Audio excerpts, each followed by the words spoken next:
మా ఛానల్స్ లో వ్యాపార ప్రకటనలు, ఇంటర్వ్యూల కొరకు మాకు వాట్సాప్ మెసేజ్ చేయండి 7799978978.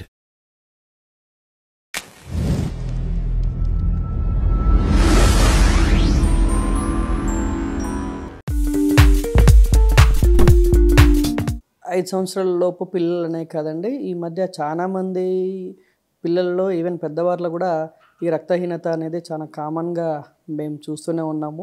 అయితే ఒక పిల్లల డాక్టర్గా నేను ఇప్పుడు మాట్లాడాల్సిన బాధ్యతగా ఏంటంటే 5 సంవత్సరాల లోపు పిల్లలకి ఎక్కువగా ఇవి కనబడుతుంది. ఎస్పెషల్లీ ఎందుకంటే వీళ్ళు పోషకాహార లోపంతో యూజువల్గా ఇలా రక్తహీనత, దీన్నే మనం మెడికల్ టెర్మినాలజీలో ఎనీమియా అని అంటాము.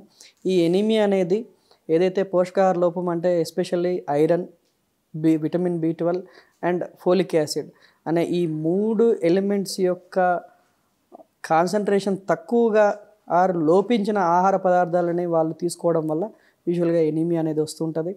అండ్ దీన్ని మనం యూజువల్గా చాలా జంక్ ఫుడ్స్ వల్ల కూడా గమనిస్తూ ఉంటాం. ఇవాళ రేపు చాలామంది తొందరగా పిల్లలు స్కూల్ టైం అవుతూ వెళ్ళిపోవాల్సిన పరిస్థితులు, లేదా బోత్ వర్కింగ్ పేరెంట్స్ ఉన్నప్పుడు రెడీమేడ్ ఫుడ్స్ని ఎక్కువగా ఇవ్వాల్సిన పరిస్థితులు కానీ, అందుకే మనం కొన్నిసార్లు చూస్తున్నాం కొన్ని వాటిలలో ఐరన్ ఫార్టిఫైడ్ ఫుడ్స్ అని or vitamin D fortified foods అని చెప్పేసి ఇట్లా రకరకాలుగా multivitamin or B complex fortified foods అని ఇలాంటివన్నీ చూస్తున్నాం.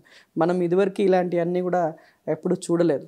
సో ఎందుకంటే వర్కింగ్ స్టైల్ అనేది మారుతున్న కొద్దీ ఈ ఫుడ్ ప్రిపరేషన్లో అండ్ ఫుడ్ చాయిసెస్లో అండ్ పిల్లలకి అలవాటు చేసే ఫుడ్లో కూడా ఎస్పెషల్లీ ఈ iron, vitamin B12 and folic acid అనే ఎలిమెంట్స్ చాలా తక్కువగా ఉండడం వల్ల రక్తహీనత అనేది జరుగుతూ ఉంటుంది. And the second most common అనేది ఈ రక్తహీనత, వీళ్ళ పిల్లలు చాలామంది బయట ఆడుకుంటూ ఉంటారు, అక్కడ ఇక్కడ ఆడుకుంటూ ఉంటారు.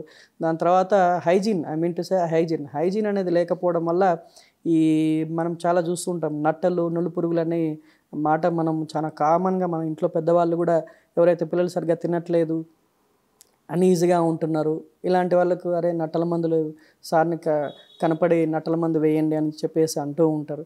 సో ఈ నట్టలు లేదా నులిపురుగులు వామ్ ఇన్ఫెస్టేషన్ అంటాము దీన్నే మన మెడికల్ టెర్మినాలజీలో, ఇలా ఉన్నప్పుడు కూడా రక్తహీనత జరుగుతూ ఉంటుంది. అండ్ మూడోది చాలా అరుదు బట్ డిసీజ్ పర్సే, అంటే రక్తం తయారయ్యే విధానం, అది హిమోగ్లోబిన్ తయారయ్యే విధానంని హిమోగ్లోబినోపతీస్ అంటాము.